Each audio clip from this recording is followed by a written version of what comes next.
All right, we're recording. Well, welcome to this episode of Cast Polymer Connection and Cast Polymer Radio. I've got Rick Steranko. He's been on the podcast before, but I invited Rick on. I wanted to have him on because we're going to feature this interview in the upcoming issue of Cast Polymer Connection. So Rick has agreed to come on and spend some time with me today and give us a little highlight and a quick update of some of the amazing work they're doing over at the website and livegroutfree.com. You've heard us highlight it. We featured it. We've featured it in the magazine, and we've mentioned it a number of times. And we do have some of our ICPA members who are featured manufacturing members on that site. And that's a good thing. We're also going to be talking about if you're not a member or if you're not a part of that, if you're not a featured manufacturer on that website, why it's so important. But before that, I want to welcome Rick on. Thanks for spending some time with me today, Rick. Yeah, thanks for having me back, Jonathan. Happy to be here. Yeah, absolutely. So before we jump into all the good numbers here, I'd like to share with our audience. Tell us a little bit about your company, what you all do, what your specialty is. Your specialty is when it comes to online marketing and web traffic. Sure. Yeah. So, owner and founder of Spredx, a web development digital marketing firm. I actually came from e-commerce before that, so I was running and building my own properties for 10 years in the e-commerce game, and then 6 years ago spun up the agency, mostly for service-based businesses, a lot of local service-based businesses, manufacturers. It's actually industry agnostic. It's more size and type of company that the plan's built for, and it's this all-in-one package where I build a WordPress Elementor site, set up a full analytics suite. So Google Analytics, Google Tag Manager, Google Search Console, get your SEO going for ranking on Google. So all built into the website, and then ongoing content, blog posts, that type of thing. What I call light social work. So I have an internal design team, and we'll get some social posts up for you and clean up those profiles and have an ongoing service for that. And then all digital marketing. So I've been in the digital marketing game for 15 years. So you're talking about Google ads, YouTube ads, Facebook, Instagram, TikTok, LinkedIn, the whole thing. So I kind of try to do that for small and medium-sized businesses, where instead of having to figure out of hiring an internal marketing team in the different positions, you can just outsource that to us. I like to say we're internal and external. I work with with the business owners or whoever's my partner inside the business to really figure out the back end of their business, what they're looking to accomplish, what the highest value is for them. And then we can kind of prioritize those task builds. So I call my agency consulting with execution, meaning not only can we execute on this stuff, but I'm going to consult with you to make sure we're doing the right stuff. Too many agencies I see just have all the services. They try to get you on all the platforms, and that's not really what you need or what you should be spending your time on. And then it's tough to see results. Marketing and web is tough in general. It's really hard to see results. It's a competitive playing field. So you really got to focus on the right things, make sure you're putting your energy where the value is going to come from. Yeah, that's a good point. You can't paint with, sometimes you just can't paint with a broad brush. I mean, you've got to hone in, and that's where those conversations, I'm sure, with your clients go, is like, okay, what is our objective? What are you wanting to gain out of this? And hopefully, it's very specific. They have specific answers for you. I know sometimes they don't. They don't even know where to start, and that's where you're there to help them. Yeah, and that's the biggest for me. For me as a partner, I need to find out how I add value as fast as possible. If I'm adding value and they're happy, we can add all the bells and whistles as we go, as we have a long-term partnership. Whereas if you don't figure out how to add that value back to a company, it's kind of just this like add-on service that most people are stuck in. Why are we paying for this? Why are we wasting our time, energy, and money? And it's a tough thing to solve if you're not in the industry. Yeah. And if you don't educate them, they don't understand like what's going on, and like, what is this working or what, so you have to have that, obviously that intentional, very specific strategic approach. I'm curious from your standpoint, and we'll get into some of the work that you're doing over at Live Grout Free. Um, how is marketing changed from an online standpoint, whereas organic, I know there's two areas you can target. There's organic traffic, and then there's the paid traffic. if you can, in a quick summary, how has, I guess, more or less organic reach, how has organic traffic changed over the last in recent years with Google? I know there's so many things out there right now, and now you introduced AI into that mix with people generating artificial, AI articles and things like that, or blog posts and who knows what. Um, what's going on there? I mean, can you give us an overview of what that looks like today, and how relevant is the organic content, or the content on your site for organic traffic? Yeah, it has changed a lot. I like to say it's gotten more real, meaning Yeah. there was, as it started with, Google search algorithm and stuff like that, there was more hacks you could do. So the people that were better online could funnel to the top of those search results with arbitrage. Yeah. Whereas now the algorithms are getting so much better that it's more real world stuff. It's you walking down Main Street in your town, and the businesses you're seeing are the ones that are going to be on top of Google. You know what I mean? Because now Google knows who are these businesses, how long have they been in business, who's serving their customers the best, who's getting the reviews. So it's just as important. There's just not as many hacks as people want there to be. You just have to do the work. The longer your Yeah. business has been in business, around, had a website, the more reviews you have, Mhm. then you get to the more of the game of, what I call topical authority, meaning as you set that like base structure, so Google knows who you are, what your business is, and what services you have or information you have to give to the public, then you can start doing content production to let Google know I'm the expert in this. Sure. What I say is the important stuff. And so, I always like to think of it from their point of view. For Google, their products are the search results, and their customers are us, the searchers, and they're just trying to deliver the best product. That's all they're Yeah. trying to do. So of course, a business that's been around for 20 years in manufacturing, let's say cultured marble, whatever content they end up producing, if it's those people producing it, that should be a great product for Google to serve to a searcher looking in that product category, right? So Sure. one, you have to have that authority of being in business for a long time, or doing that type of work. And then two, what most people that have that authority don't do is produce the good content for the people to come and get it. Yeah. So it's hard. If you're a startup company, it's really hard to get to the top of Google. If you're a long-term company and you have that reputation, it's easier. So again, more real world, Yeah. more real world stuff. But I think a lot of the people, especially in this industry, probably have more authority than they're taking advantage of, because they're not producing the content even though Yeah. they are the experts. Yep. Yep. You're absolutely right. And I think they get overwhelmed with the content generation. Like, how often? I mean, what do you look at versus, what is more important, quality or quantity when it comes to content? I always say and both, both, right? It's better one, what it is, and yeah, um, and it's a mix, right? Like Yeah. I, I'll take quality over quantity all day, Sure. right? Because Yeah. again, how the algorithm works, say you put out a piece of content and you want that to get to the top of Google, and then people start getting there. Mhm. Okay, well then does that content actually educate them? Do they actually stay on that page? Because Google's going to see time on site. Do they click around from that? If you're just writing to get to the top of Google, but it's not good content, people are going to hit there, bounce pretty quickly. Google's going to Yeah. say, forget it. This isn't a good search result. So has Right. to be quality, but you can kind of jostle how you do it. I have what I call blog posts and mega blog posts, meaning a Mhm. mega blog post is like, hey, any information you have on this category or this topic that you're going to write about, like let's make a legit page that really covers everything, maybe videos, graphics, plus writing. Someone gets here, they're going to stay on here for a while to figure it out.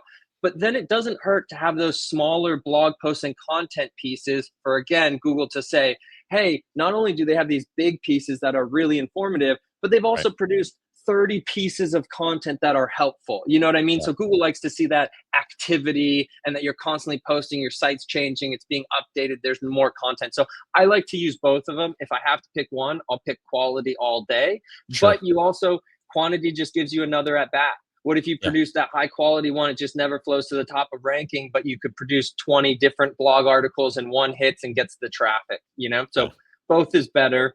Yeah. And as AI comes into it, both are very attainable for any company at this point. is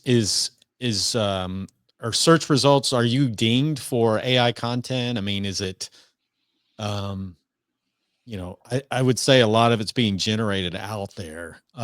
Does Google have a way of, identifying the AI generated content over user generated content that's being written? Yeah, I'm not sure we're gonna get those answers. Okay. Google's probably not gonna tell us straight up. I mean, and I think Yeah. we've all played with those, like, in the agency world, we're playing all the time where it's like, tell if this is AI or not, but then you can like tell AI to write non-AI type content for an AI Yeah. checker. It's just like when you go down that rabbit hole, you're like, where does this end? I tend to try to zone that out. It Mhm. just forever, right? I mean, even, we're talking about AI now, and that's like the big topic. But, back in the day, it was like keyword stuffing where people would even put like different phrases on your site and make them white Yeah. on white background. So, but like Google saw that it was on your page 100 times. Yeah. There's always that arbitrage. And I always try to take it with my clients of like, let's do the right thing. And if Yep. you do the right thing, you're less to get dinged by the algorithm, which means, am I going to produce 100? There's actually more. I'm not sure about content because that's going to be really hard for Google to figure out, but definitely like quantity. Like if Google sees 200 blog posts added in a week, you know what I mean? That's easier to hit on Yeah. content generation policy issues than like what sentences were written inside of there. So Right. it's always like, hey, let's play on the right side. But then also it's just, is this good information? You know what I mean? Like in theory, in 10 years, when this is at scale, as long as that stuff is good content and helping the users of Google, I doubt you're going to Sure. be penalized for it. So I'm always Right. just looking for that. Like, are we helping the end user? Are Yeah. we a good search result for Google? Let's stay on the right side of history by just doing things for the people, and then you're Right. kind of in a better place of not Yeah. getting dinged for that stuff. Absolutely. Makes sense. Educate. Don't sound like, there's ways you can clean it up too when you run this stuff through just to make sure. And obviously there's no substitute for you being the industry expert to go through and look and make sure everything's accurate, that if you're using it, and clean that up in the language. You talk to us on the, you do a great job of updating us on the marketing committee on a regular basis for live grout free site. And there's no substitute for knowing your industry's terminology and the words that we use in that. So sometimes those can be, um, you know gleaned over. They can be missed sometimes in the content that you're generating, if you're using something like chat gpt or something like that. So you just got to make sure it's using the language and the way that your customers or the people in your industry would want to talk. So um And getting the brand, Matt, like, again, if you're the expert, I trust that when you read an art, like, I'm not like, you're gonna prompt AI better than me, you're gonna yeah, review it better than right, me, and as long as you absolutely, read through that content as the expert and say, yep, this is good that's information, good. I'm gonna want to consume it. Yep, absolutely. Well, let's talk about some of the work that you're doing. We've got a slide pulled up for the Live Grout Free site. So we're gonna walk through just kind of a quick overview of some of the traffic and marketing that your team's doing over at Spredx, and I'm gonna flip over. So just to give our members a little understanding of, so you're doing a campaign with Google AdWords for Yep. this particular website. Yeah. So for Live Grout Free, we have Google and Meta, so Facebook and Instagram Yep. running. Technically, Google nowadays, we're running, one of our campaigns is PMax, so it's not just search. That's all their placements, which includes YouTube, search, display on partnered websites, Gmail ads, all of that Mhm. stuff, which is really cool. So yeah, we started this back in September 2023, and you can see some pretty impressive stats. Over 370,000 impressions. So that's obviously just views of that ad. So a lot of times it's a video that we have running around. We have some image stuff, but consuming Right. content about Live Grout Free and the industry in general. Over 27,000 clicks to the site. So obviously that ad is trying to acquire traffic to get to the Live Grout Free site. Yeah. And then from the Live Grout Free site, we're trying to get people, one, to be educated on the industry in general and the content we have on there. And then two, finding our partnered and featured manufacturers. So what Yeah. I'm tracking there is outbound clicks from that, we have a manufacturer's map and a list of featured manufacturers. And so I can track who has come from the ad, visited the site, and then clicked out to one of those partnered manufacturers, which is pretty cool. And at this point, that's a total at the bottom for both ad campaigns, almost 4,000 outbound clicks to those partners. Yeah, that's amazing. That's as you mentioned, those are clicks to potential manufacturing members who are linked, who are set up on the Live Grout Free. So if you're one of the featured manufacturers, you're getting one of these clicks of these almost 4,000 that are going out. Is there a way to kind of break those down even more specific? Okay. Yeah, I can actually see the URLs of the outbound clicks in our Google Analytics. So we can see, whose sites they were going to or where they were navigating after, or the Live Grout Free site. And you got to be on that featured manufacturers list to get those. But man, a lot of intent shown there, right? They consumed an ad. We educated them a bit. Then they came to the site, got educated. Then they navigated and showed intent saying, I want to find someone in my area that does this. And then, I believe it might even show phone numbers and emails on that, but then these are people are actually even going to those sites. So a lot of intent behind those clicks. Very cool. Now we've got Facebook. You're also doing some Facebook and Instagram ads. Let's look at those numbers. Yeah. So again, impressions, pretty crazy. Over 500,000 people seeing it. And sometimes I put up these analytics, and it's easy to just kind of read off a number. And I was telling Jennifer at one point, I like to think of football stadiums or make it relatable, and you think oh my gosh, even a big college stadium of 100,000 people that's filling it up over 5 times, that many people. If you think through each human saw a Live Grout Free ad, it just kind of blows your mind, other than just seeing the numbers on the page. And again, 22,000 clicks. So you're saying, not just are people seeing it, but we are getting a lot of people to the site. And then again, attributed outbound clicks, and same thing on the total outbound clicks at the bottom for all the campaigns around that 4,000, which again, put 4,000 people in an arena or somewhere. That's a lot of people. Yeah. And these are intentional ads, people on Facebook, they show up and turn in front of, a specific audience that you want those to be in front of. Obviously people that have an interest in, maybe you could explain, what kind of demographic or psychographics are you looking at? Yeah, so the ads platforms have changed in the last, 5 to 10 years as far as how you target audiences. 8 years ago, I used to pick what are their interests, what pages are they following, how old are they, really trying to figure out who they are on my side.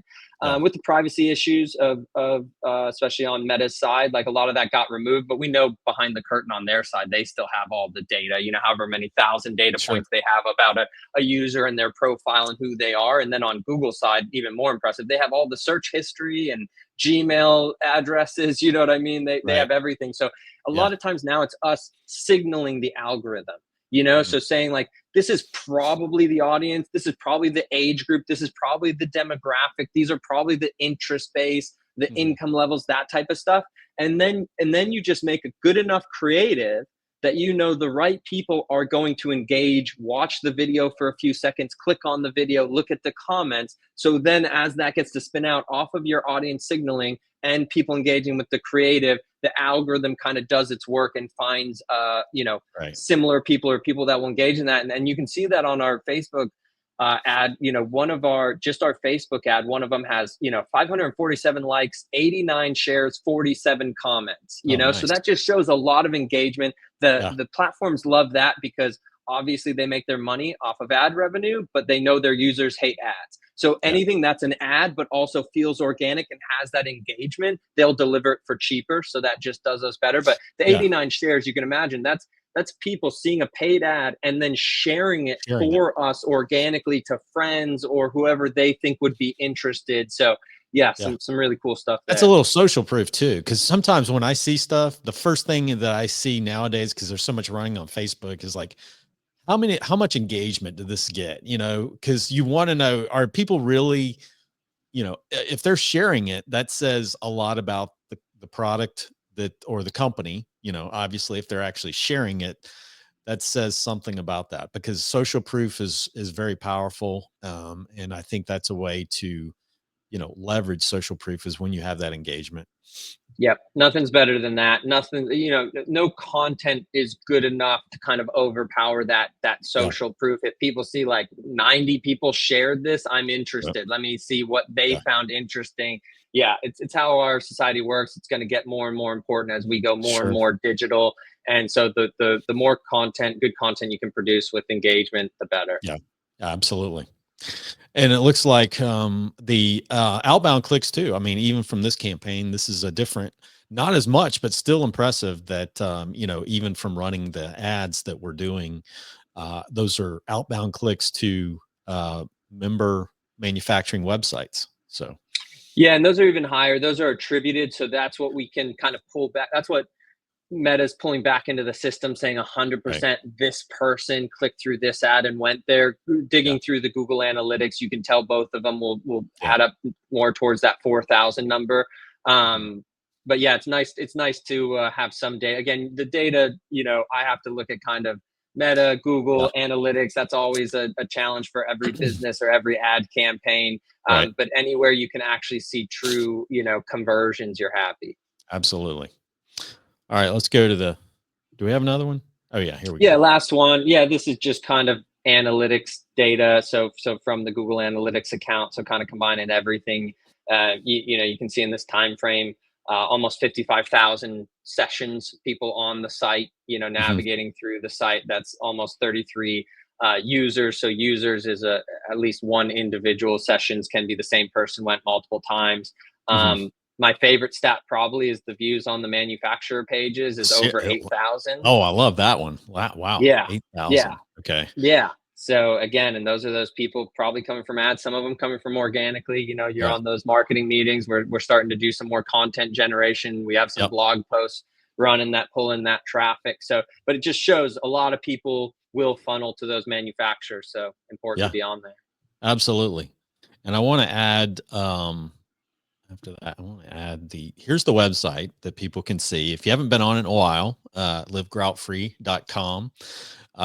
It's, and I want to showcase where people, so this is where to buy. This is actually locate the manufacturer. So I would encourage members out there, if you're not a member of the ICPA, this is it's like free traffic. I mean, right? Am I saying that right? I mean, you're Free getting free quality traffic, traffic. free quality traffic from this website. If you're a manufacturing member and you've submitted, you're an ICPA member and you're part of this website, and it's easy to do if you're an ICPA member, is to send that information over to Jennifer Towner and she'll get you set up. But you can see all of these if you zoom in. All of these dots are manufacturing members throughout the country. And if you click on this, you'll be able to locate the manufacturer in your area. So out of all of those numbers that, Rick has just shown us, those are numbers that are, people are actually clicking on this, going to members' website in one of these locations throughout the country, and then going directly to that website. So, if you're not utilizing this is a, this is free tool. It's like I say, it's like free money. It's like when you're doing a 401k or something, it's like you got a matching, that's like free money. You're crazy not to take advantage of stuff like that. So in this case, it's like it's free traffic, that you're getting. And this is money that you're not having to put in within your own company to get that traffic, but it's coming directly from this website. So Bonus of the backlink too. Let's not that's forget right. Oh that. yeah, So mention that too, because people don't realize that that backlink that's coming from an authority site like this really boosts their own website as well, right? yeah, absolutely. So again, when we're talking about organic ranking on Google and the algorithms getting more real world, what's Yeah, more real world than social proof? And social proof for websites is other websites linking to that one, sure. other good websites. So news stations, bloggers, partners in the industry, anything like that. And here we have the ICPA, the Live Grout Free site that we're Hmm. sending a lot of traffic to. So, Yeah, the algorithms are taking it pretty seriously. And then we're saying, hey, these are our partners. You know what I mean? right. And so that link to the partners then increases the partner's domain authority and helps them rank Yeah. higher on Google for just their site and content currently. Right.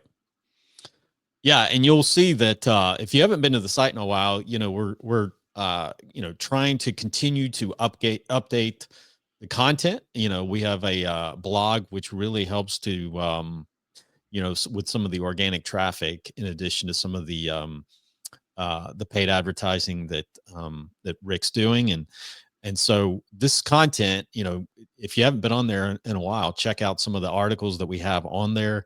We're trying to continue to put out good quality content, for the industry, so that it will continue to attract, obviously, more traffic and continue to hopefully benefit your business as well. So, Rick, I appreciate you kind of laying out laying out some of the work that you all are doing, and certainly doing an incredible job over there. And I appreciate the time and the commitment that you have to it.